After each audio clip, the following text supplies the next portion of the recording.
Electric shock won't bring you back. You've gone over the boards. Can't beat the clock. The deck is stacked. The crowd looks on in horror. But if it weren't for bad luck, I'd have no luck at all. So keep your eye on the money. Keep your eye on the dealer's hand. Keep your eye on the money. Keep your eye on the lady's hand. This is the Community Solutions Podcast. Jason Bradley, Andrew Richter from deep in the bowels of our underground lair, where it's true, we are prepping, we're ready, but we still ain't tripping over no sandbags. I'll tell you that. We're not? Oh, what was that thing I just tripped over there? Maybe you don't get the reference. Did you see the footage over the last week of President Biden at I don't know where was he at the West Point, wasn't he? And then he turns and falls over a sandbag. I think it's just his sandals got caught in something. That's what happened. I mean, somebody stuck their leg out. Well, he's been pretty much in seclusion ever since. I mean, they've got to get him. He's going to have to emerge pretty soon, or it's going to be like what was it? Woodrow Wilson's tenure in office, where he just kind of disappeared and his wife was running the country. Yeah, I think the cabinet didn't see him for 5 months or something like that. It wasn't long enough. Oh, that's true. I think he had already done the damage to the country, but. If there was ever a case, I know the 25th Amendment wasn't around at that time, but if that happened today, there's no question he'd have been removed from office. I mean, although I still say, what's the standard for removal? Who makes that decision? I mean, dementia's a pretty good standard, but you know what? When you're not doing the work anyways, and you're surrounded by people that are completely bent on putting in their own agenda, they're not going to take him out under any circumstances. No, he's not standing in the way of anything. You don't want a person in there that's got their own opinion and is a strong right. Even if it's a person on your side, you're going to, But this is what Woodrow Wilson started and wanted, was government run by the bureaucrats, because then nobody could keep anyone accountable. Yeah, in theory, it would run on its own, which it kind of does. Yeah, kind of does. Yeah. You just try to get a hold of documents. Yeah. Well, I mean, and I'll tell you what, people talk about the Freedom of Information Act. Has anyone out there ever tried to actually use that before? It is not that simple. No. You've got to be very specific when you ask for something. They think of any reason not to. I just want to, because we're talking a lot about classified documents and all that kind of stuff. Yeah. I'd like to ask something. Why do we have so many classified documents? Do you know we still have classified documents from World War I? Oh, yeah. Absolutely. Why? I think we have classified documents prior to them as well, don't we? Probably. Which I don't understand at this point. But well, it's just, what is a German U-boat going to come and knock out a Caribbean Royal Cruise or something? What could be the only possible rationale? And I think this is why institutions in this country are looked at so poorly right now. The only thing I could think of that makes any sense, if I had to have an answer, is that it makes the government look bad somehow. Yeah. Somehow it makes the government look bad. Yeah, well, we know. I mean, there's stuff with LBJ from Vietnam that hasn't been released. Interning Japanese in World War II. Try getting documents on that. Right.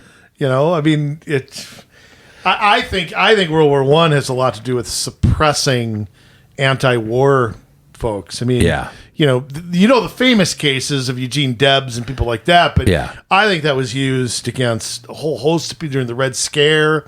I think that was abused. A. Mitchell Palmer, who was, we just talked about Woodrow Wilson, not having much control over his subordinates. Well, right. Palmer pretty much did what he wanted as Attorney General after Wilson got sick. So, I mean, I think that's what it's about, to do with national security. We don't have the Red Baron. Nothing. We don't have, you don't fight trench warfare. There's nothing that you could possibly argue. Everyone from that war is dead. Yeah. What could be your response? Now, so the only thing I can think of is that it's bad stuff against, people in office who are revered by some today, and I don't revere too many, but there was, institutions. Of course, when the CIA and the FBI got created, I mean, you're never going to get to the bottom of anything they did. No. J. Edgar Hoover, I mean, he knew where the bodies were buried on everybody. Oh, absolutely, he did. So, anyhow, Jay, I got to ask you this. A whole slew of people have gotten into the presidential race in the last 2-3 weeks. Yes. Which I've been having fun watching because, quite frankly, I'm not voting in any primary or caucus. So I'm curious what do you think the temperature is right now? First off, on the Democratic side, where everybody's being threatened, everybody's being, there's clearly the hit squads are out for anybody that's going to go after the president, the way they've marginalized that Williamson lady, who actually, her and Robert Kennedy have raised quite a bit of money. I wonder if anybody's seen their fundraising lately. Yeah. And Dems seem to be, Democratic activists are kind of tiptoeing around questions about the president. On the Republican side, you get 39 people in again. Yeah. Start with the Democratic side. What do you make of nobody pulling a Ted Kennedy here and running against a president not doing very well? You think that was the last time I can remember an incumbent being seriously challenged. Yeah, it was Kennedy and Jimmy Carter. I mean, what's that? Have the DNC colluded with everybody to just clear the path? They've already announced that there's going to be no debates. There's going to be no. Right. I mean, if they. Oh, would you put that guy up there to debate? No, and Robert Kennedy's a sharp guy. I disagree with him on some issues, but he has no problem going after Biden on Ukraine and on, the vaccine mandates and other stuff. He's already up over 20%, isn't he? In some polls, he is, showing you what the appetite is to challenge the president. But are we going to see a hit squad here? Is it over? Is it just Biden is just going to sail through this, or do you think he might have to work for this nomination? I don't think so. Look at the last time around when it was legitimate. You had a number of contenders. You had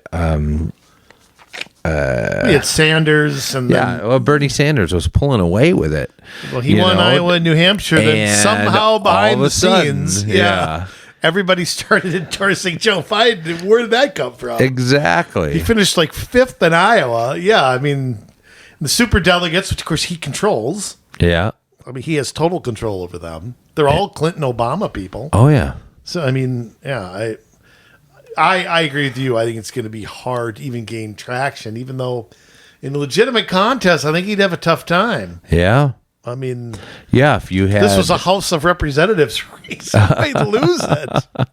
Yeah, I mean, if you had debates and everything was fair and on the up and up, I think that there was a chance. I'm not saying it's a great chance, because anytime you're an incumbent president, but unfortunately, here's what's going on behind the scenes that we know. Biden's not running anything. His people are running everything, and they still have to finish what they started out to do. And so they're not going to do anything. They're working hand in hand with the Democrat Party, and you know that because you've seen what they have done to try and get President Trump out of the race, and just the low blows that they have. When they go low, we go high, right? That's got me. No, that's not really their mantra. Anything goes, maybe, or the ends justify the means, to quote a certain book that they all seem to love. I think with the Democrat race, I mean, I don't know how you beat Biden, unfortunately, but fortunately. Is Harris safe? What's your take on that? Because look, with Biden's age, I mean, she's got to come under more scrutiny. Right. And President Biden's not going to be able to hide and run this time. Right. So, I mean, does she come under more scrutiny with his age and his... Even Hillary Clinton came out and said, you know what? His age is an issue. Yeah.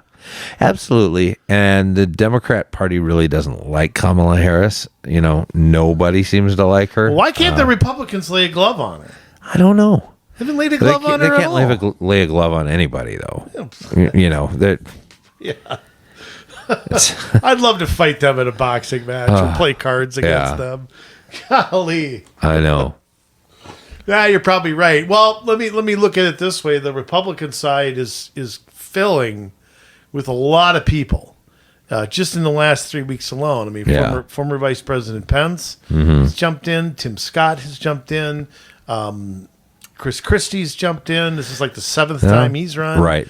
The governor of North Dakota, who, when I heard his name, I was like, who was that? When I saw a picture of him, I knew who he was. But I really never heard of him. So there's a whole slew of people in the race. The polling, which I haven't seen for about a month, clearly makes it a 2-person race, but I still see a third person will emerge. Yeah.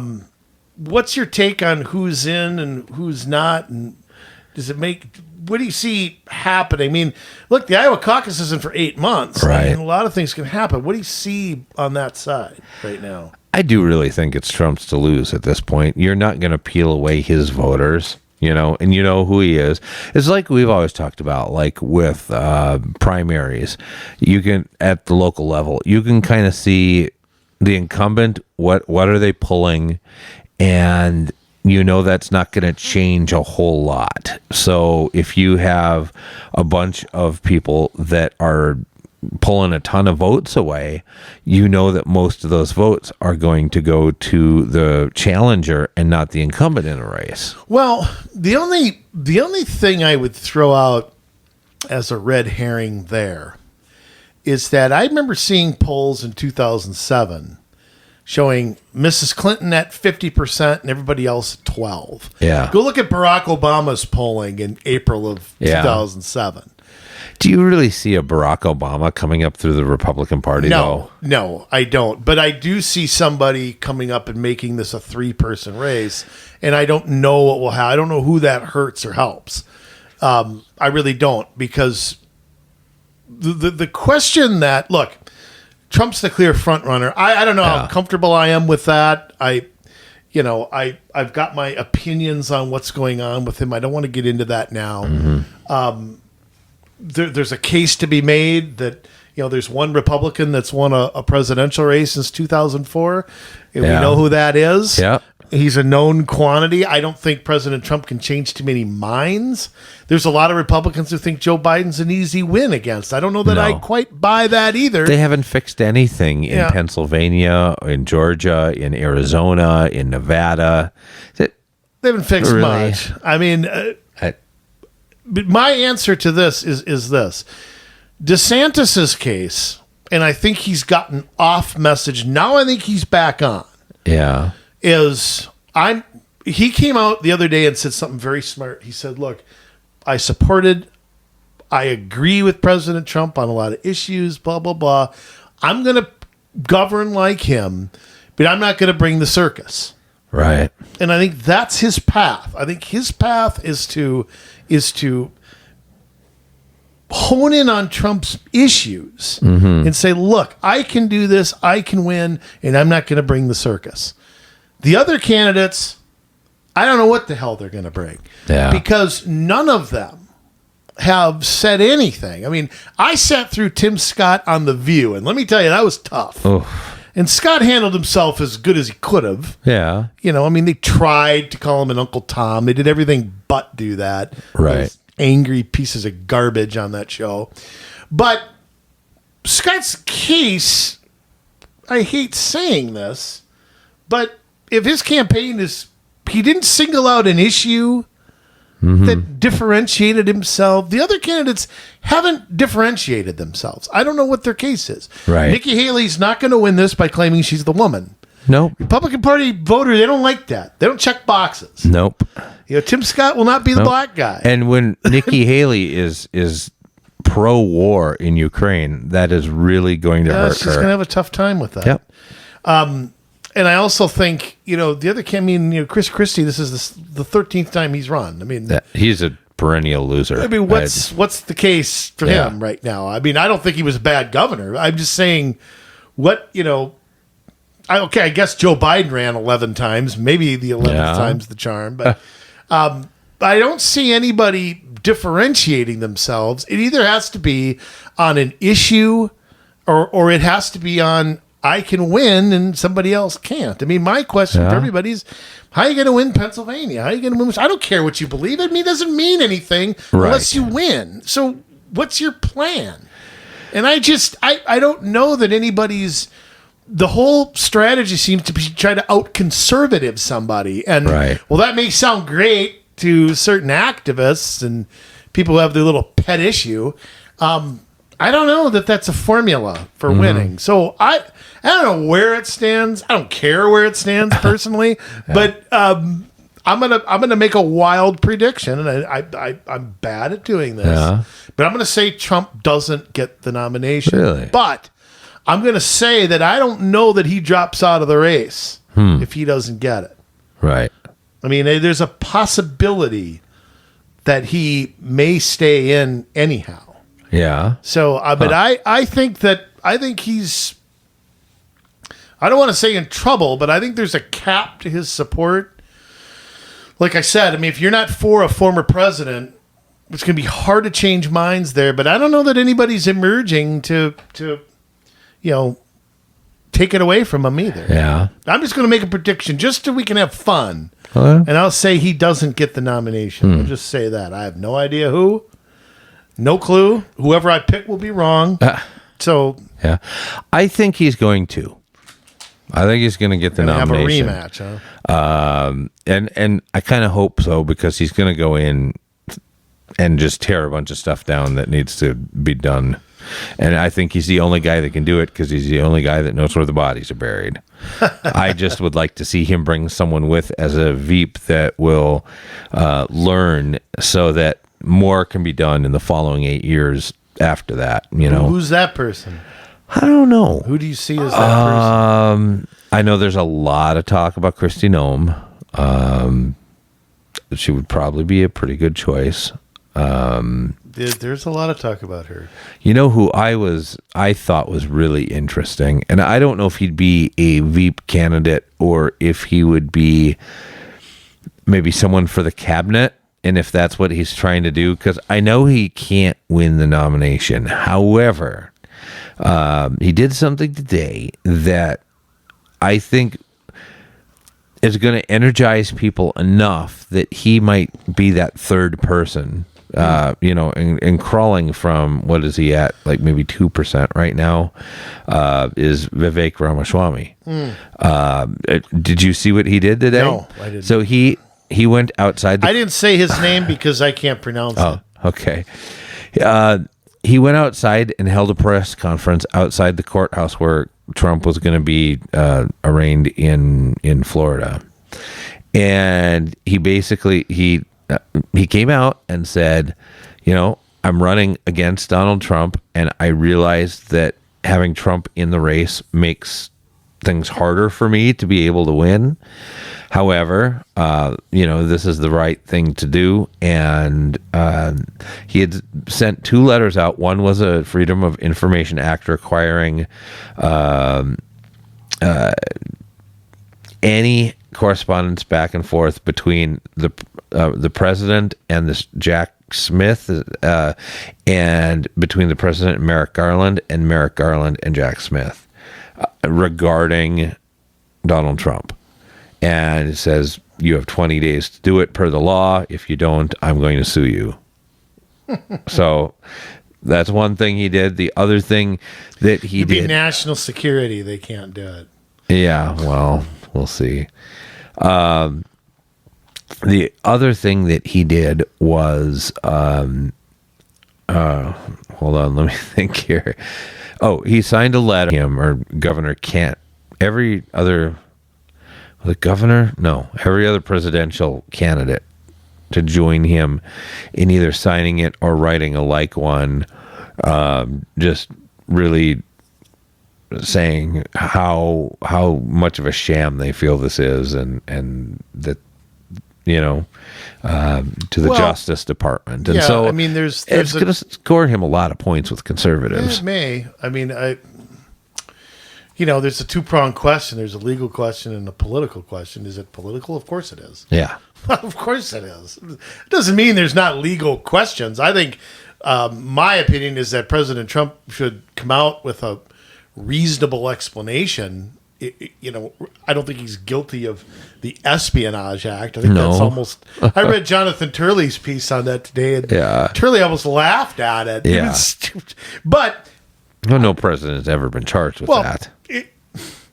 To me, the Espionage Act has to do with giving things to other countries. Like Robert Hansen, who just passed away, was prosecuted for that, and he sold them to the Russians. That's the Espionage Act to me. When I read it, I don't see taking documents and putting them in your basement when you're the president of the United States. Sandy Berger was never charged with the Espionage Act. Yeah, I mean, I don't know that was wise to do, and if the president has an explanation, I'd like to hear it. I know he likes to play the conspiracy card, and certainly there's that element of it, but I think it would go a long way to say, okay, look, here's what happened, here's why, so on and so forth, or there was a mistake made, or thought he did something, whatever. I mean, there could be something, and I think that would go over a little better than what's going on right now. I don't know if this has an effect on his support. I don't know if 8 months from now, when people start actually voting, it changes things. Yeah. Trump actually overperforms his polling. Mm-hmm. So it's kind of, if he's ahead by 20, he's probably ahead by 30. Yeah. Just guessing. He always outperforms what he's polling. Yeah. So I don't know. And I don't know how the other Republican candidates should attack it. I mean, it's going to be there. They're going to get asked about it. No doubt about it. And, they're going to have to walk some sort of answer, because you have to take some of his support away at the same time.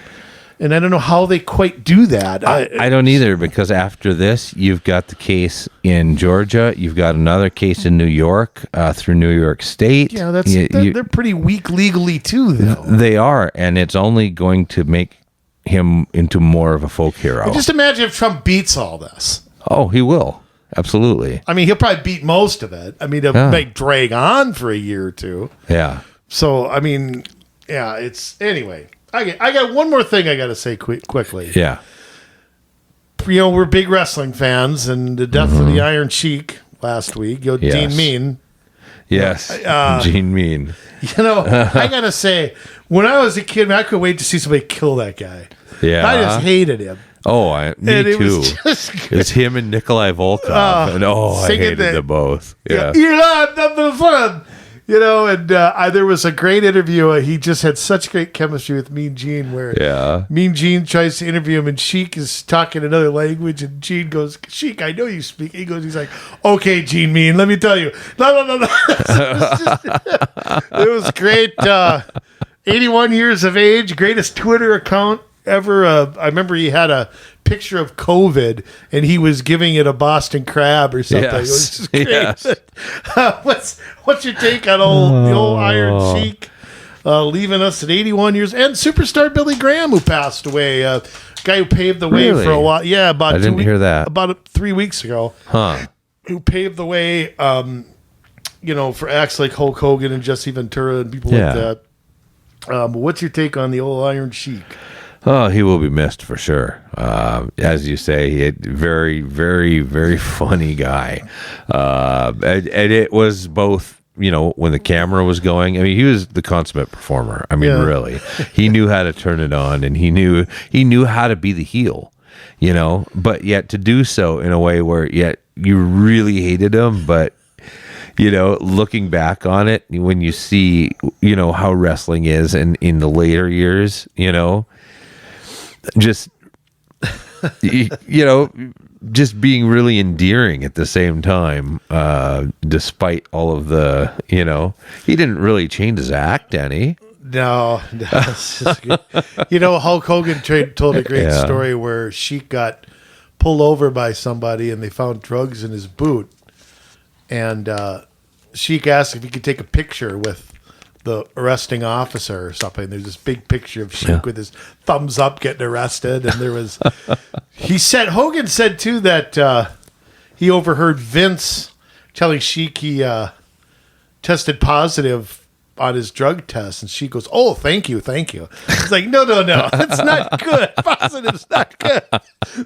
It's just, so yeah, he was a character. He was a legend, and I mean, back when wrestling really touched people's emotions. I mean, today it's all athleticism and no storytelling.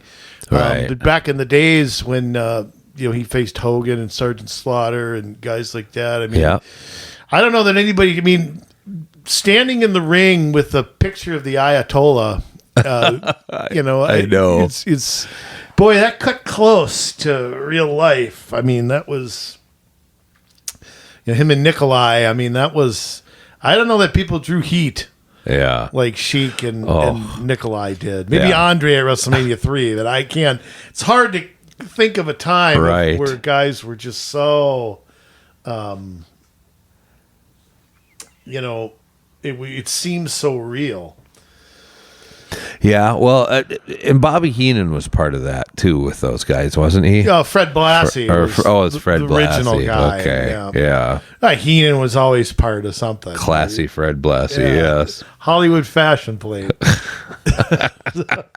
I only remember Fred as a manager. He was a great wrestler back in the 60s, but yeah, I mean, Sheik, we should say, 1968 Olympic team. I mean, he was a hell of an athlete. Yeah. So, and older than I thought he was. I didn't realize he was 81. Yeah, I didn't either. So when he wrestled Hulk Hogan, he was 42 years old there in 1984 when Hogan came back to New York. Yeah.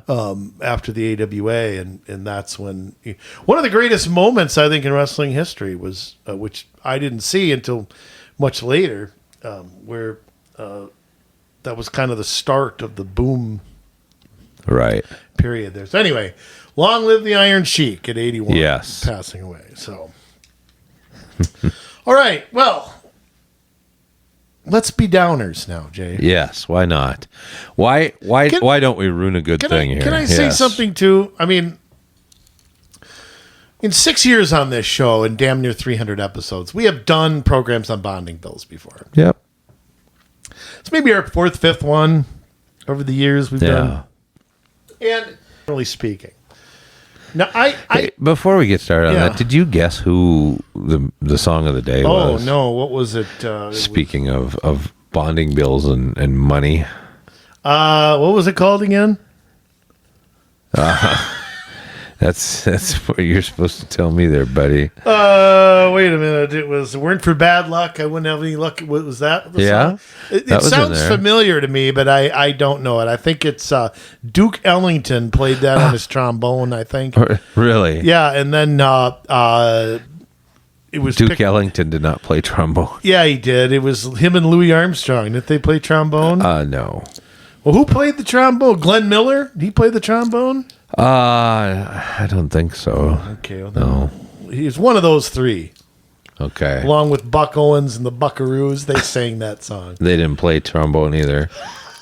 Who played the damn trombone? I just think that's the funniest instrument. Yeah. That or I don't know if it's the oboe or the cello or the big, huge. Right. People have to reach around and play. I don't know. Yeah.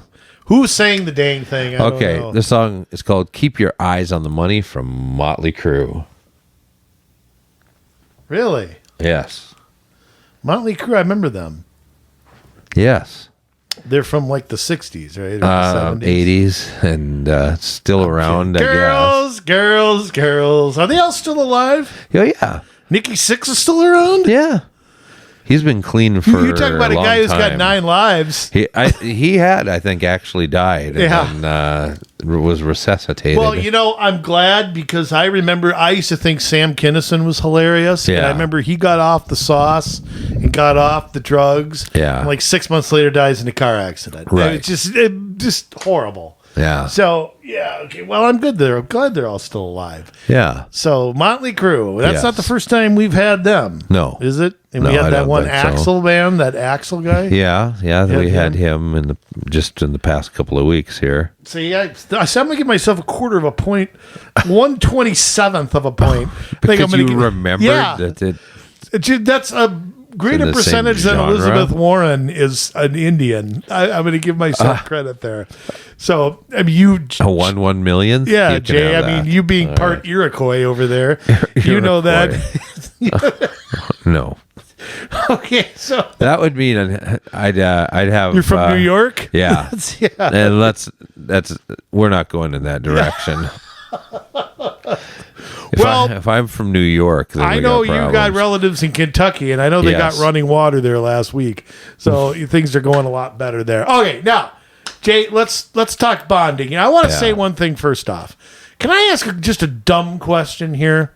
Sure. When we're overtaxed $17 billion, Yes. why is it necessary to do a bonding bill? Because Why you is it gotta even being spend a lot discussed? more money. Well, why are we even talking about it? Why were they talking about it? Why do you need a bonding bill? If I got $1 million in the bank, am I going to take out a car loan? No. You know? No. If my water heater goes out, am I going to put it on the credit card? Nope. So let's just say, and we'll go through some of this stuff, which maybe 10% of it is a statewide response. Okay, actually, let me back up even further. Okay. Let's talk about what is a state responsibility and what's a local responsibility. Because All the right. government's confused, in my opinion, when it comes to that. You know, I think one of the main problems we have in government is that the money is so intertwined. It's so, the system is so awful that you can't make heads or tails out of it. You know, what is the state of Minnesota's fiscal responsibilities, Jay? I mean, just start right there. What do you think, if you had to define them, okay, what do you think they are? All right. Well, you've got like the state patrol, So law enforcement. roads, like freeways and stuff like that. Now, when you say roads, I mean freeways. Yes. freeways should be federal. Interstates. Yeah. Well, for the repair of them, there's no, as far as I know, federal interstate repair team. That's true. So that's got to fall on the state. There is federal funding with that. Oh, though. yeah, there's federal funding, but who don't actually do the does the work? Yeah. It's the Department of Transportation. And let's not give the feds any ideas that, hey, Yeah, they exactly. need to. Especially with Buttigieg in Yes. charge. Right. Of course, through the state, you have. It's hard because there's things they do, and there's things that they do that they shouldn't do. Right. There's a lot of room for wiggle within what they should do and shouldn't do with the DNR. Should they have a loose organization of knowledge of what's going on out there in the wilderness and, you know, animal populations and things like that? Yes, we don't want anything to go extinct. We don't want to fish our lakes out until there are no more walleye, any of that. But they have taken that past what is acceptable. Just like with the Met Council. They have expanded the powers of the Met Council terribly.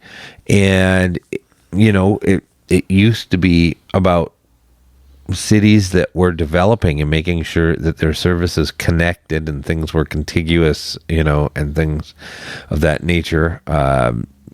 I see some need for that when you have developing cities, but they didn't give it up then when things were developed. They have found new ways to tax and have power over, you know. And so running the National Guard, I think, is one that is important and should be done.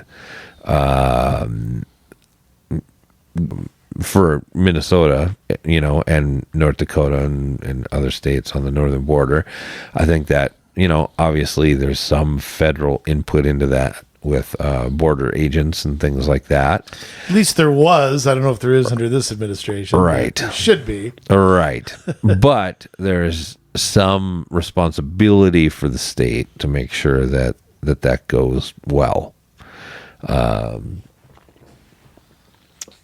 What else should the state do? Okay, you think. I'm going to throw in a few. I know, like, they run MNsure and stuff like that, and I suppose, a lot of that's administered through the counties. Yeah, I was about to say, they put mandates on the county to do it, to be honest. Yeah. Right. Well, I'm going to throw, I think education has to be one, because... Does it? Yes, because the Minnesota Constitution requires it. It doesn't say it has to look the way it does, but it is a state responsibility to set up.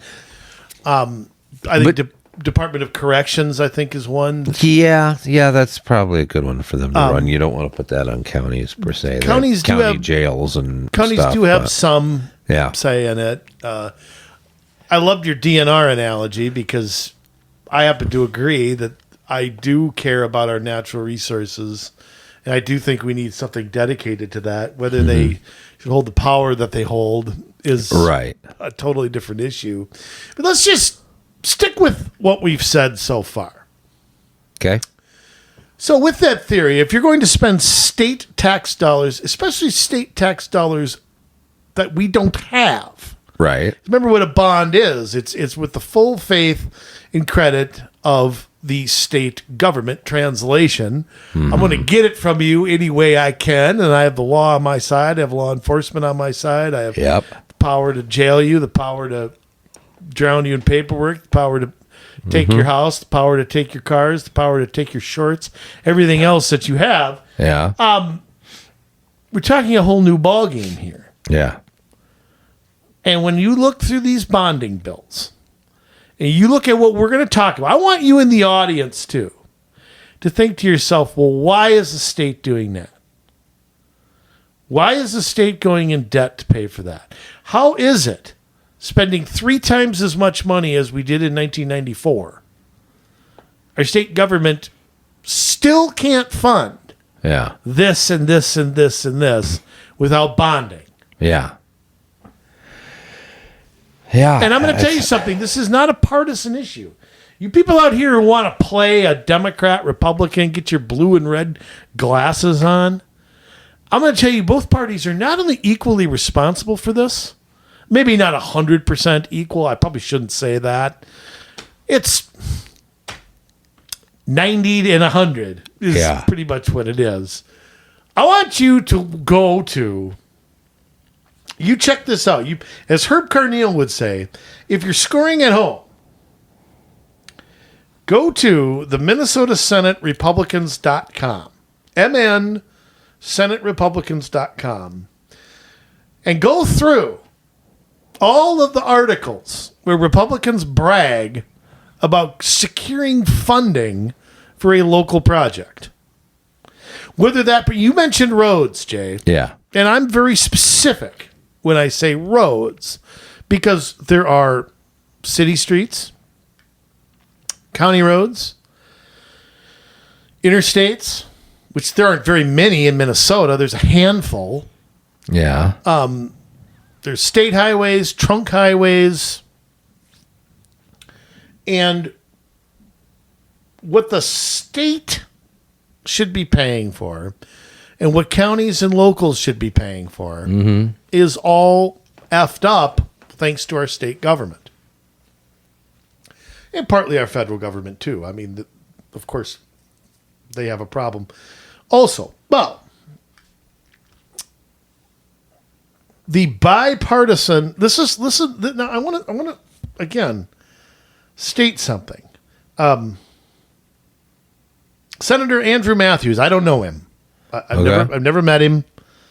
I don't have anything good or bad to say about him. But here is an article from the Senate Republican Caucus. On Saturday, May 20th, legislative leaders announced a bipartisan agreement to pass a robust bonding bill. Now, if I just read that, I would think I'm reading the DFL's page. Right. or the League of Minnesota Cities, or the Coalition of Minnesota. No. This is the Minnesota Senate Republican Caucus page. The agreement gave Republicans, listen to this, an additional $200 million in the new bonding bill. So Republicans argued for more bonding. They wanted $200 million more than was originally put. Senator Matthews has successfully secured $11.7 million for the highway project 169 and County Road 4 in Zimmerman. The funding will be used, listen to this, for property acquisition, engineering, and construction. Property acquisition. Now, 169 is a major highway. Yeah. Okay. County Road 4 obviously is a county road. Property acquisition? So that's one thing. I can go on and on and on. I'm going to. Senator Housley over in Washington County. Karin Housley, yes. Stillwater will receive funding for 2 projects. $6 million will go to design, construction, and improvements to downtown Stillwater. So, let me ask you this question. Yeah. Why can Stillwater get state funding to improve their downtown, which we know what that means? More high density, more bike paths, more sidewalks, more roundabouts. Why do they get that? What about the other 852 cities? Well, that's a great question. But I mean, I have heard Republicans criticize this stuff. Right. Now they're out here bragging about it. Well, the second Stillwater project brings $700,000 for improvements to the Washington County Heritage Center. The hell is that? I don't even know. Didn't know they had one. Forest Lake will also see funding for 3 projects. So Forest Lake gets three things here. $4.5 million for needed road and infrastructure improvements, specifically from Eureka Avenue to State Highway 97. Yeah.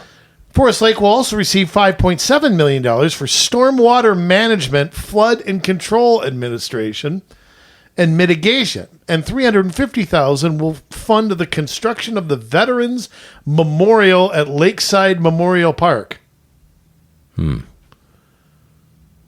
So they can't even find $350,000. They want a statue to veterans, but they get the state to pay for it. Now remember, when they say this costs $350 million, remember that's taking my tax dollars to St. Paul. Yep. And then taking tax dollars, every tax dollar spent, you probably took it $2 from somebody because you had to government keeps one for themselves. Yeah. Then you deficit spend, which means I am going to have to pay for that plus interest. But did you do page after page? Yeah. Senator Pratt secures funding for projects throughout Scott County. Senator Einhorn gets funding for water treatment plants and Central Lake College. Einhorn. Is that Ira Einhorn? Is that Ira Einhorn? Finkel. Einhorn. Finkel. Einhorn. Yes. The Jim Carrey, Ace Ventura. Things you watch. Laces out. Yes. Okay. Yeah, more projects up in District 7 here. More projects in... there's just one thing after another. District 13 gets critical funding for local projects. That's literally the headline here. Lakeville legislatures deliver on rail car storage facility and public safety training center. Highway 5 improvements. And why are the nurses put into this? What do they have to do with a bonding and transportation bill? I don't know. Well, why was that thrown in there? because I can. You want to fund nursing homes? Why don't you just go vote on that? Right. But if they can't throw it all together, then you're not confused enough to not call them to the carpet when they do it. God. So, I mean, again, I just say this to just go through and see. In fact, I think part of how this passed was throwing more money at Republicans and Republican districts to, buy them off and get them to vote for this. Uh-huh. So, Jay, what's your take on that? What are we what's your opinion on all that beautiful stuff? Well, it's a lot, that's for sure, and unless they're spending their money, they're just not happy,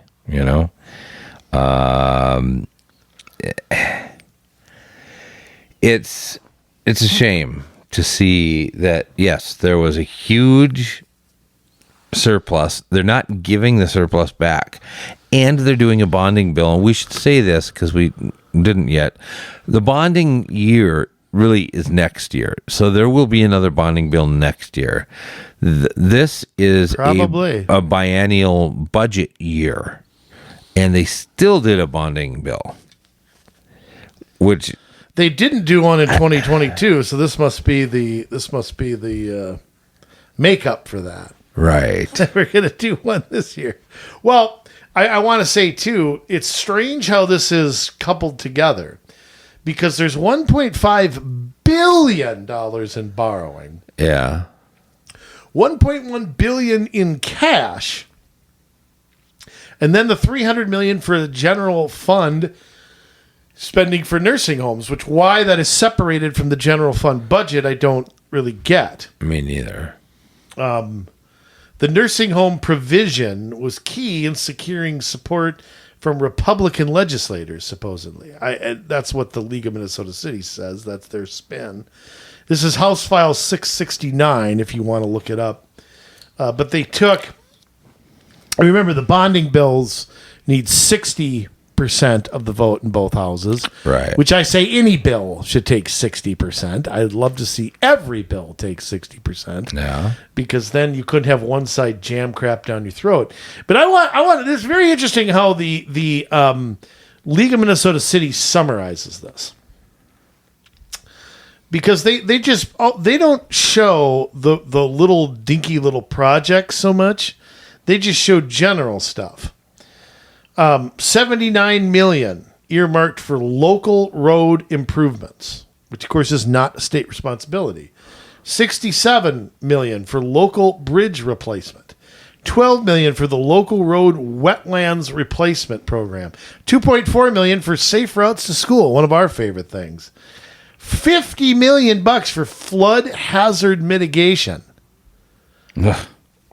$41 million in matching funds for federal revolving loan programs. The hell is that? Wow. $293 million in specified local and regional wastewater projects. $10 million in general obligation bonds for business development public infrastructure grant program. Boy, say that a bunch of times. Fast. 41,868,000. Where do they come up with these numbers? In general obligation bond resources for rehabilitations to preserve public housing. When are we going to admit that public housing has been a failure? I mean, when are we going to do that? I mean, public housing has done nothing but fail. Well, I mean, there's truth to that for sure, because we see that there's no real upgrade to the communities that are the poorest. We see that the crime rates still are going higher. We see that businesses are leaving those areas. They used to talk about food deserts, which was the stupidest made-up thing I'd ever heard of. But now we're seeing actual food deserts because you've got places like Walgreens and different stores that are refusing to open their doors within certain communities because of the level of crime. Well, yeah. I mean, they're going to get stuff stolen and their employees aren't safe. Yeah. I mean, so the vote was 97-35 in the House, 56-11 in the Senate. So it was passed pretty overwhelmingly. Yeah. By both sides. Let me just take a little peekity-doo-dah. I just can't emphasize enough the bipartisanship here. And, the idea that this is some Yeah. left versus right thing. Where's Lakeland, Minnesota? Oh. Is that by the border? No. I mean, by the Wisconsin border, or is that up north? It's south of here, I believe, but I don't think it's by the border. I think it's closer to Rochester. Let me look it up. I don't know what Lakeland News. Because we've looked up Lakeland before. LPTV.org is where I'm at. It's a PBS. Oh, it is close to the border. It's a little south. It's actually right on St. Croix 94. River? Yeah, okay. And the St. Croix River. It's on the south. It's south of 94. It's east of St. Croix Trail.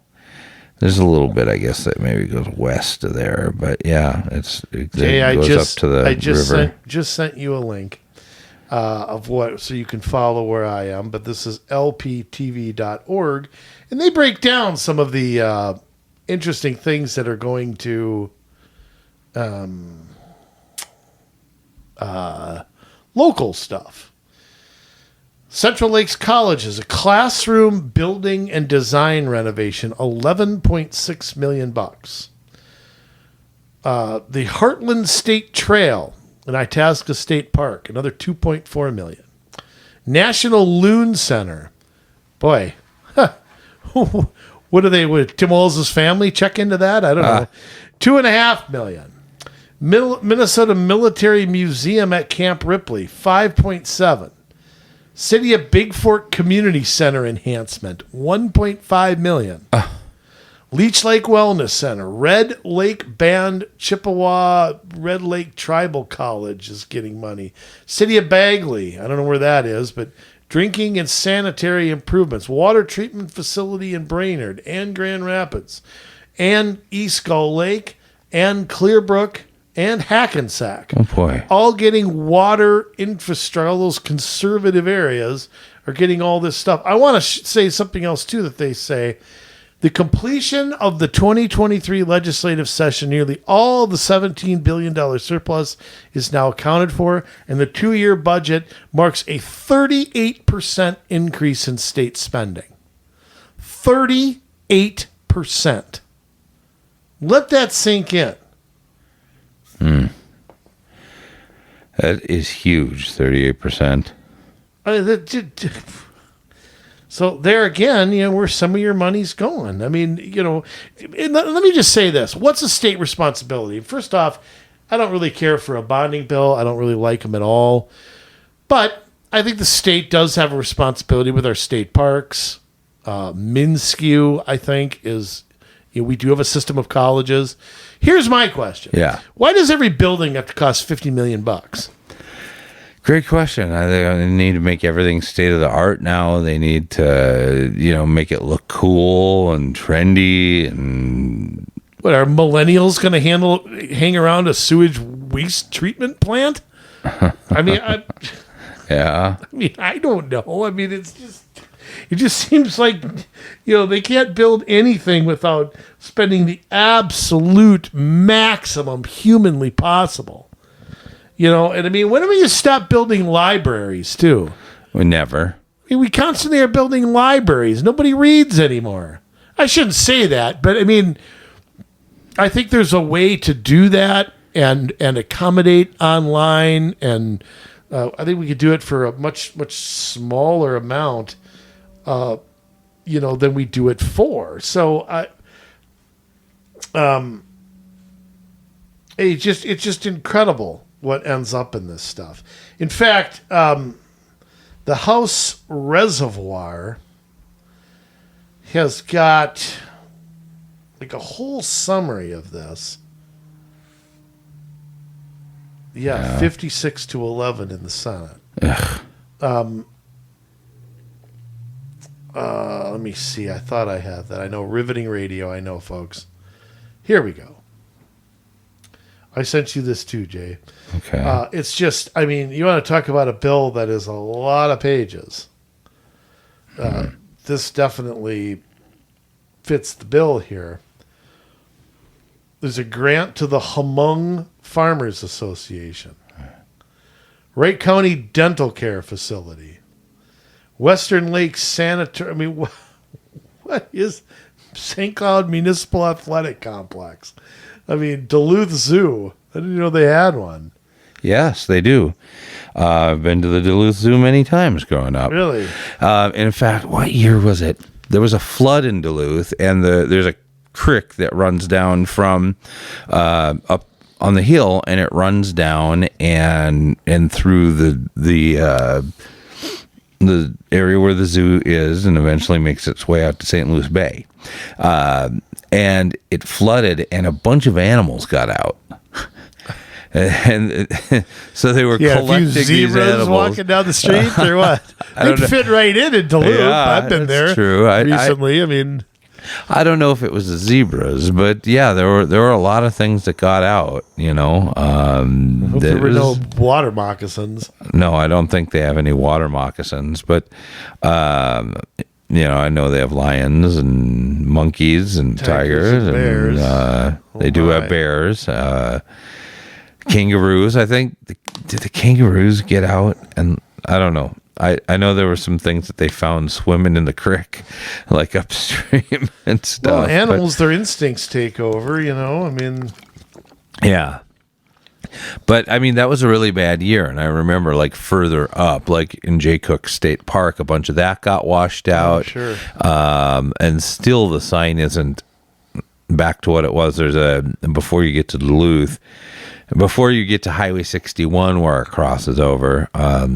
There's an exit for Esco, and it used to also say Thompson. Well, Thompson has been taken off, and I don't know exactly what happened there, and.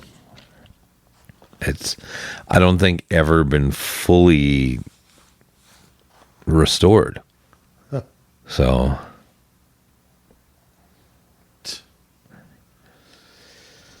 All right.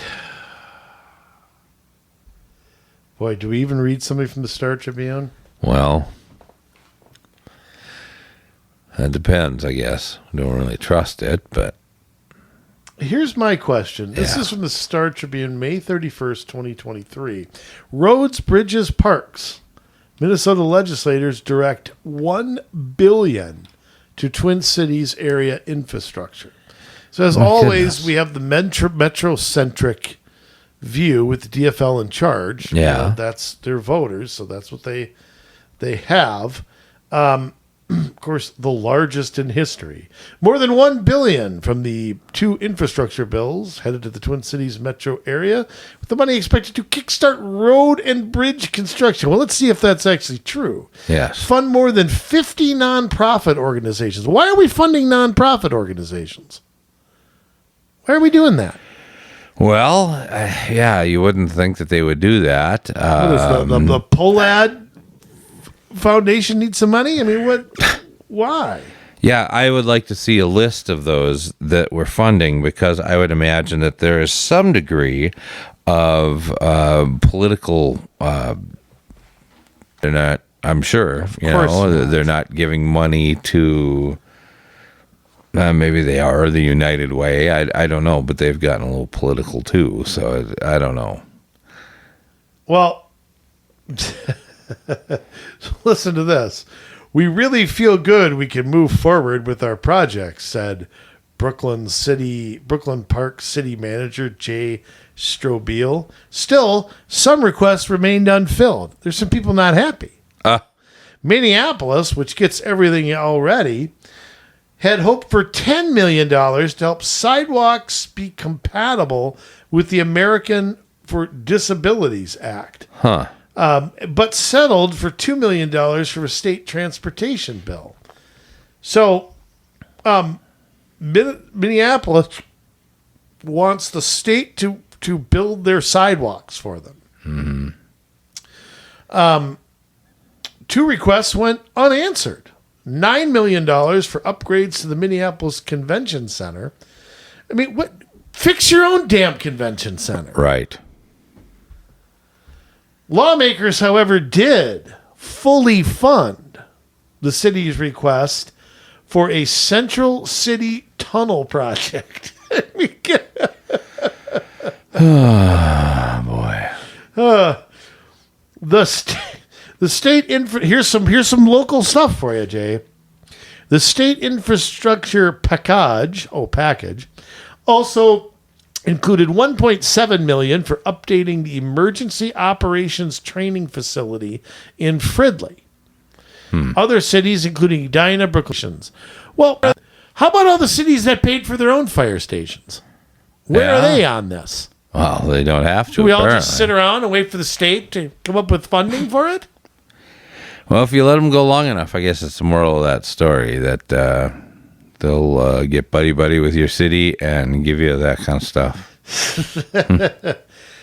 St. Paul as a whole got a very awesome package from the legislature this year, said Park and Recreation Director Andy Rodriguez. They are getting $25 million toward replacing a bridge that carries Kellogg Boulevard from downtown St. Paul to Mounds Boulevard. They're also receiving money for parks and recreation centers, including the construction of the North End Community Center.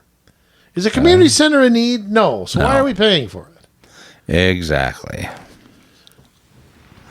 It's easier to get the state to pay for it than try to go to your people, though, and say, hey, we want to make this, instead of telling the people the truth, that's their money anyway. Right. The city was also not happy with one thing. The capital city requested $16 million for the River Learning Center, but received only $8. Dang. More than 50 Twin Cities nonprofits are getting grants through the infrastructure package for their capital projects. So nonprofits are getting free money here. As are the 4 metro community and technical colleges. The bills, $15 million for a North Minneapolis aquatic center. Homeless shelters, food pantries, cultural and community centers, and several arts organizations also received millions. Oh, isn't that nice? Where's the list of these nonprofits? I mean, where is it? Shakopee is getting $8.3 million towards stabilizing a section of the Minnesota riverbank. The city has lost 50 feet of shoreline due to erosion. Okay. Yeah. Bloomington is among the cities producing a local sales tax to supplement state funding. The Bloomington Ice Garden is getting $2.3 million for renovations, but the project is expected to cost $35. So they're going to have a sales tax. Richfield's talking about it too. For new classroom spaces at the Wood Lake Nature Center. I mean, God, you people just spend money like it's nothing. Yeah. I mean, this is just sick. Yeah, if the classes can't sustain themselves, then why are we doing them? Jay, I'm sending you this as well because there's a lot of breaking down of stuff in here, although I can only spend so much time reading the Star Tribune. Yeah. A Fraser Hall chemistry undergrad teaching facility. What do you think that would cost? Just take a guess, Jay. What do you think it costs for that? Oh, I don't even know. $93 million. God dang, 92.6. Oh, unbelievable. Look at that. I just pulled that number out of thin air. I wasn't even looking at the article. Here's my favorite one. Yes. Metropolitan Council for Bus Rapid Transit. They don't even list any projects. What do you think that ran? Yeah. Oh, goodness. We all know that light rail, each line ends up being about $1 billion. I'm going to say $500 million. 72. Oh, okay. How about the Pollution Control Agency? Why do they need anything? I don't know. 26 million. City of Mankato water treatment, 20. What is with the water treatment? Yeah, I don't get it either. I mean, we've got a lot of water treatment plants. I would think that we need to have more of them, but... Well, I mean, why can't they pay for their own? Yeah, they should be able to. But I mean, it's not fair that some cities... Oh, how about this? Minnesota Moorhead. Okay. Weld Hall. So what is that, a dorm? Yeah, that's probably a dorm. $23 million. Oof. So you charge gazillions of dollars to go in, then you tax the hell out of me to pay for Weld Hall. Weld Hall. Yeah, I haven't even heard of Weld Hall. I wonder if they have either. Who's Weld? That's what I want to know. Who's Weld? Metropolitan Regional Park System, $16.6 million for that. Regional Parks Forestry Ops Center in Rochester, $14 million. Wow. Yeah, I mean, and there's 40 pages of who gets what. 40. Yeah. City of Modelia. Where the hell is that? I don't know. $12.8 million for, quote, road improvements. Oh. So there's the city that pays for its own roads. And everybody else. And then there's Modelia. I'm going to look up where that is, Jay. Okay. It is south of New Ulm, Mankato, St. James. It's in that area. Okay. So it would take us an hour and a half to get there. Maybe 2 if I'm driving. Yeah. I mean, you could just go on and on and on here about City of I said Richfield. But again, 40 pages of who gets what. In this bonding bill. I mean, who writes this up, by the way? I mean, who writes up all this stuff? Where do they get these figures from, these money figures? I mean, I just don't understand it. Where do you get this from? Yeah, I don't know. Obviously there's a way for each of these places to say, okay, here's how much we think we need to do this project. But A, they're never right. And B, they're not gonna,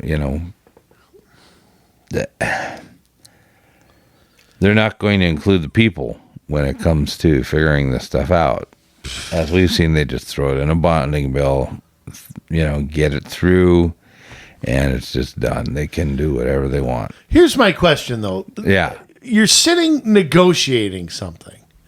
Who says, okay, look, you throw in this water treatment facility, and I'm going to throw in the Metropolitan Parks Commission. Right. I mean, what are the voters angling for here? How does anybody think that gets them reelected? Yeah, I mean, if you're Republican, go to a room full. I wonder if any of the Republicans we mention are going to go into their caucus next year or at their convention and talk about how much of other people's tax dollars they brought to their district. They'd probably get booed off stage. Yeah. So I mean, what's the deal? Well, that's, I think, why we see a lot of these people not holding local events so that, they can get things through without getting public feedback, and when there is public feedback, it is just... Well, do you think they just rely on everybody to forget about it by next spring? Yeah, I think everybody will forget about it by this fall. I think they'll forget about it by July. And look at it this way. You mentioned the off year that they do this a lot. You notice how they always time it for after conventions and after nominating and after people can sign up and be challenged and all that? Yes. You always notice how that happens? It's like the sign-ups happen right at the end of the legislature, and then they could just vote out whatever they want to. I mean, notice that always happens too. Right. There's no time. Nobody does a bonding bill in January. It's always on the last day, so that nobody has an issue to run against somebody on. It's just yeah, it's terrible. What's going to take, Jay? Let me ask you this: what's it going to take to get local people to stop asking the state to give them up, if you want to call it a bailout, because that's a lot of what it is. How do we change that mindset? Because everybody, especially when there's a surplus, everybody wants a piece of it. They don't want to return it to anybody. They want to divvy it up. They want to divvy it up like, pie on Thanksgiving. Yeah. How do we divvy this up and bring it how do we get people out of that mentality? Yeah, that's the tough part, anytime you deal with leading people out of something that they should be against in the first place, and really I think the only people that are psyched about any of this are the leaders for each area. Oh, look at, I'm bringing the Fred Dervin Memorial Bridge to... All apologies to Fred Dervin. Yeah, but it's like, they use these as a bragging piece. Hey, look, we've been wanting this, and now it's happening. Okay, then I want nobody threatening me with police and fire. I want nobody threatening me with cutting education. If you got money to spend on this crap, then don't tell me you don't have that on something else. Right. Like the whole debt ceiling. Don't tell me somebody's not going to get their Social Security check when you're spending on all this crap. Right. I mean, it's just absurd. But, when you look at Minnesota's system of the way we fund local roads, which has partly state gas tax money intertwined with it. Right. Same thing with county, same thing with this and that. We have no definition of what's supposed to be paid for by whom. Right. Left and right, we have none whatsoever. And it's like I said, it's bipartisan. I mean, Governor Pawlenty signed these things. Governor Ventura signed these things. It is nonsense to say. And here's the other crazy part. Like I always say this about the governor of Minnesota, has so much more power. They have a line item veto. Yeah. They can literally go through and say, no. And you just think all of the things I read, any one of them, Tim Walz could have said no to. He could have. He could have. They might have been voted over him. It's possible. Yeah. Especially with a 56-11 vote in the Senate. Because I'm sure this deal was prearranged. They all knew, to get this senator on board, we have to do this. And to get, I'm sure it was all prearranged. But I mean, who is looking out for us? Who, if anyone, is doing that? Nobody. Nobody's looking out for us. Why do we bother sometimes? Well, we have to, because otherwise... I don't have to. I don't think I have to.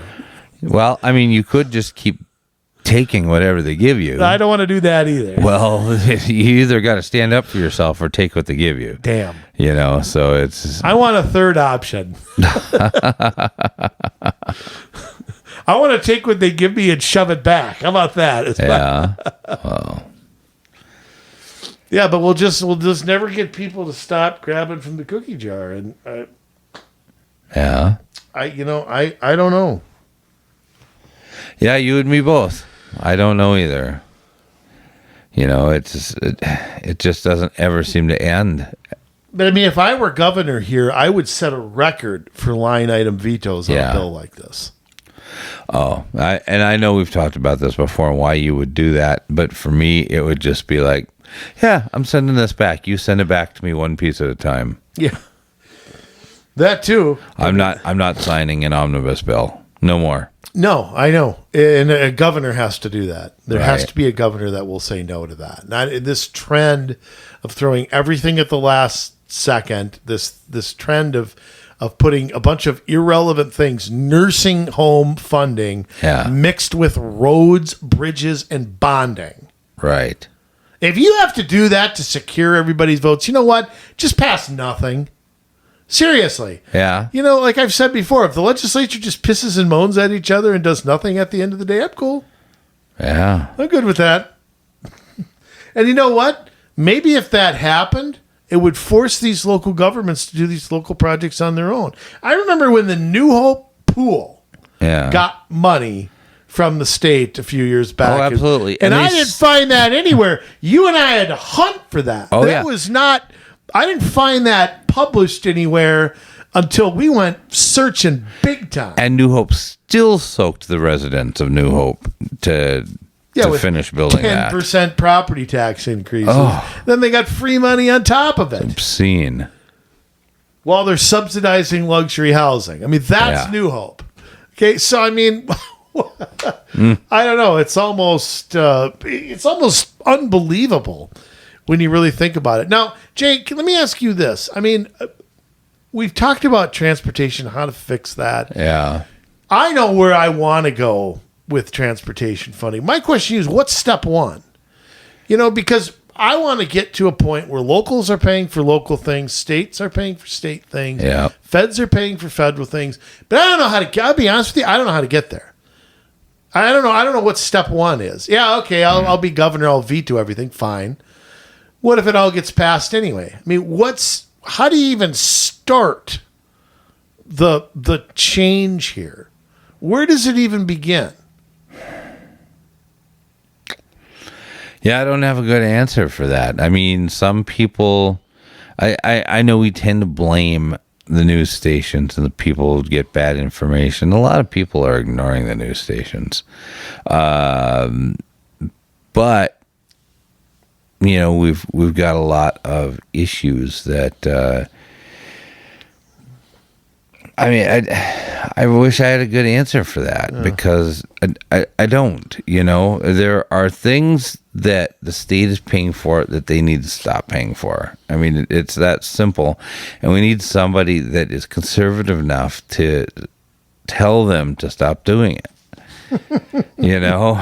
But doesn't it also take the locals to stop hoping the state gives them money, stop running to the state with their hands out, stop building community centers and then threatening local residents with cutting police and fire?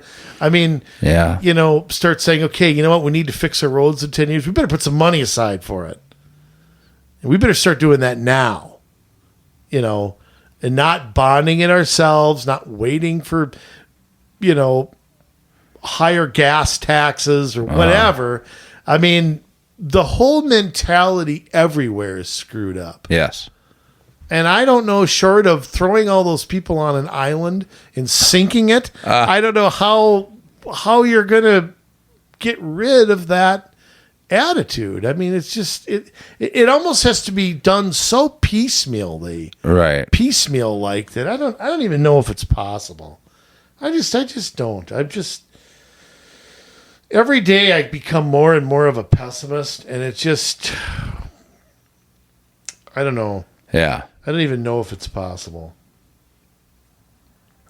Because I just think we're so addicted to free money. And you know what happens, boy? They see a surplus. Oh, yeah. It's almost better to run a huge deficit because nobody expects anything. Right. All they want to do is make sure they're safe. Yeah. Just don't cut me. It's kind of like when there's layoffs going on at a company. Nobody goes and demands a 10% raise.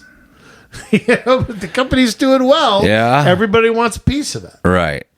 So, I mean, if we almost, and we're going to have a budget deficit in a few years. You can't increase spending 38%, right, and think that's going to be sustainable in 10 years or 12. We're going to run a huge debt at some point.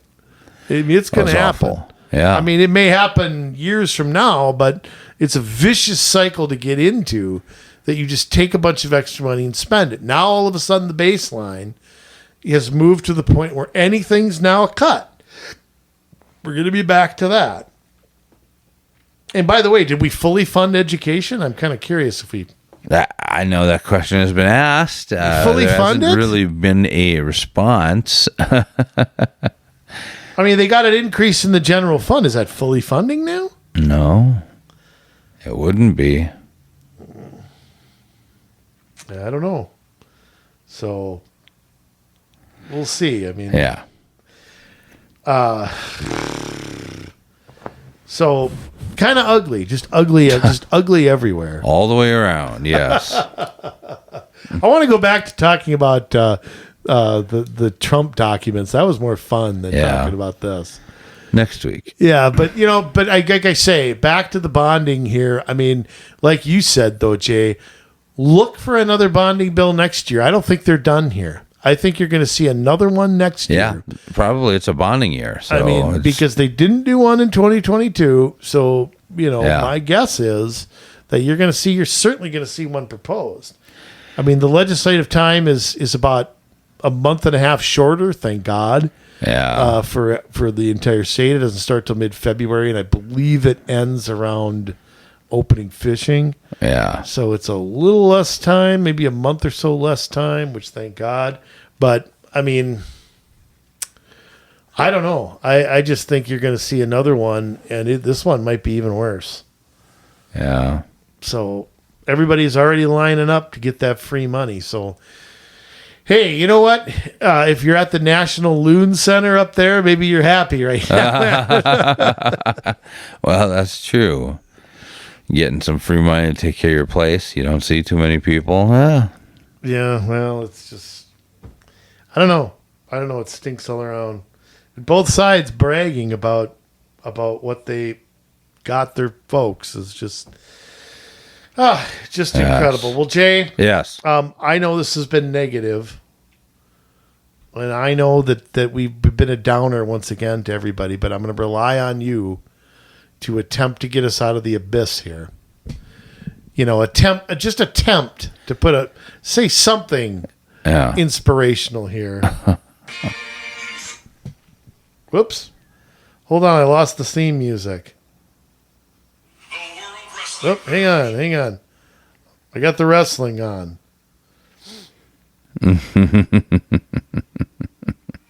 Oh, there we go. All right. That's better. My YouTube channel got screwed up there. Styling and profiling.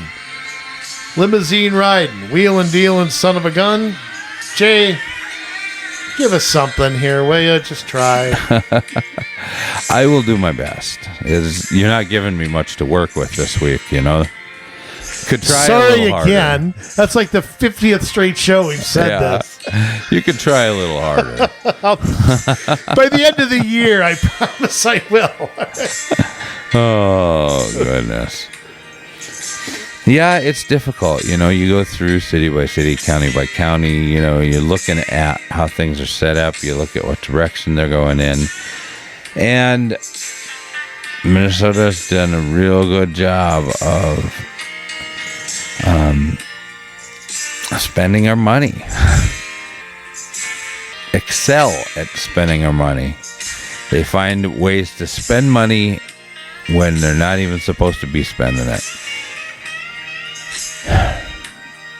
I don't know. I think that our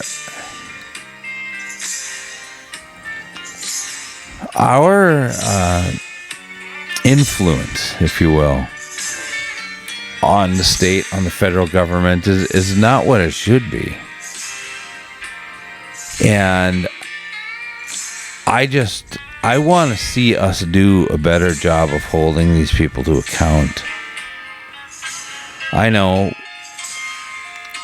when we do boycott, some people do it, some people don't. Some people do it, on a skillet, hot, serving it up, And unfortunately, they've got their hands reaching into both pockets. They sell it like this is the greatest thing ever, and it's not. It's not. And unfortunately, that has to come from somewhere, and it comes from us. And with the state government, they don't have the ability to print it like the federal government does, which isn't a good thing either. But it does affect us at a large level. Yeah, I know we get federal funding for lots of transportation things and all sorts of whatever, but a lot of this new spending is going to come in the form of increases in our taxes.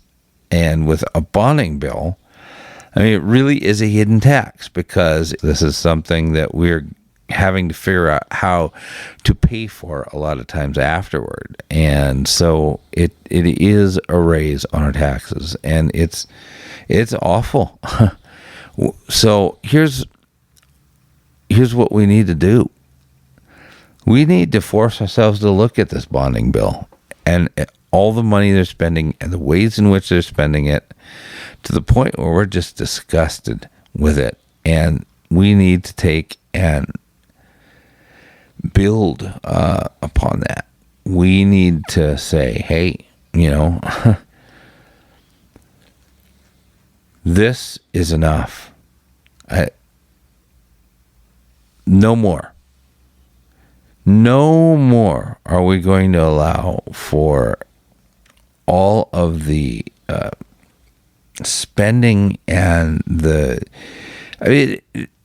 taking money from us, and they raised our taxes because they taxed us too much, and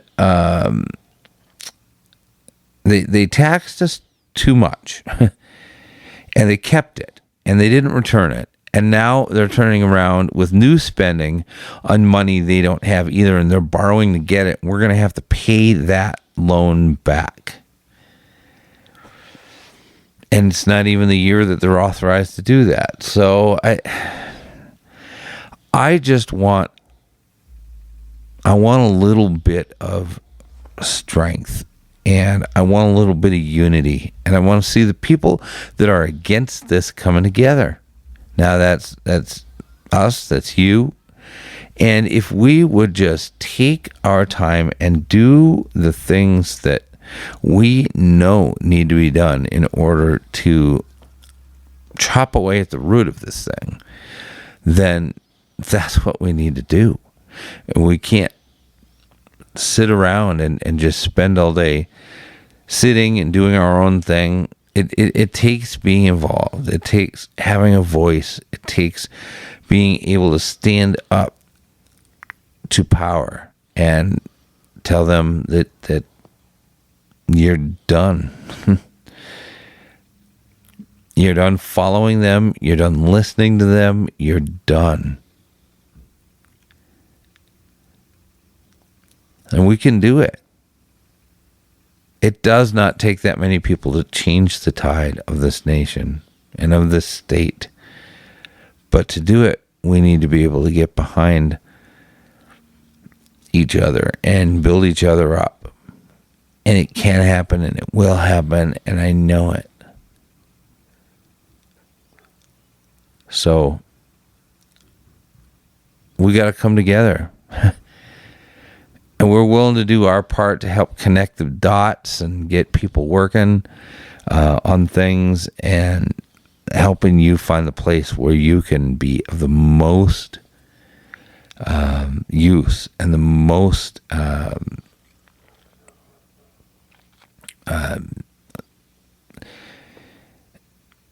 the word I'm looking for here is where you have your set of skills that you currently have, and being able to employ those in a way that it's going to make a difference, that we're going to be able to stop the influx of cash into St. Paul and keep a little bit more in our pockets. It's not impossible. It's just going to take some work, and it's going to take some courage, and it's going to take us working together in unity as a team. So if that's you, give us an email at commsolutionsmn@gmail.com. That is commsolutionsmn@gmail.com. And we will begin to put the dots together and get you going in the right direction, okay? Thank you for joining us. We love you. We are so grateful for you. And I just ask that you would help us to continue as we try to make Minnesota into something that the world, the nation can look up to. And it can be done. Just 1% of people who think differently. And we can change it all. All right. That's it. We're taking off. We're leaving it in your very capable hands for another week. We love you, Minnesota, but now it's your turn to get to work.